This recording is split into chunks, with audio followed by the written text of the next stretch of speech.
बुलढाणा चिखलीत संतोष देशमुख हत्येच्या निषेधार्थ शिवसेना शिंदे गट आक्रमक। बीड जिल्ह्यातील मस्साजोग गावचे सरपंच संतोष देशमुख यांच्या निर्गुण हत्या प्रकरणाने महाराष्ट्रात पुन्हा संताप उसळला आहे। या घटनेच्या निषेधार्थ या प्रकरणातील मुख्य आरोपी वाल्मिक कराड याला फाशी देण्याची मागणी शिवसेना शिंदे गटाच्या वतीने करण्यात आली असून चिखली येथे शिंदे यांच्या शिवसेनेने चिखली येथील छत्रपती शिवाजी महाराज चौकात करण्यात आले आहे।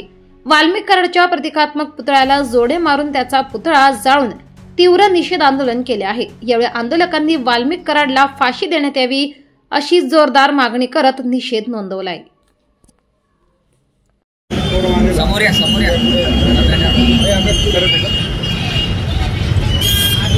नुकत्याच संतोष देशमुख हत्याकांडातील आरोपी वाल्मिक कराड व त्याचे सहकारी यांनी ज्या क्रूरपणे संतोष देशमुख यांची हत्या केली त्या हत्येच्या निषेधार्थ वाल्मिक कराड याला सुद्धा फाशी व्हायला पाहिजे। कारण खरा या घटनेचा सूत्रधार वाल्मिक कराडच आहे आणि या घटनेमध्ये म्हणजे अफजल खानाच्या काळामध्ये सुद्धा अशी अमानुष हत्या झाली नाही।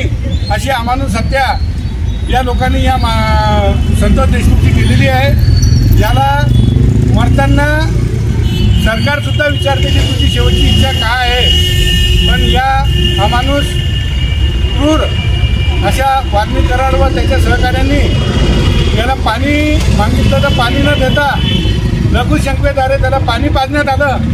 ही गुन्हास्पद बाब जेव्हा लक्षात आली तेव्हा खरंच मन हेलावून जाण्यासारखी ही घटना आहे। याचा मुख्य सूत्रधार वाल्मिक कराड याला फाशी झालीच पाहिजे हे आंदोलन आम्ही आज बुलढाणा जिल्ह्यामध्ये करत आहोत। वाल्मिक कराडला फाशी झालीच पाहिजे।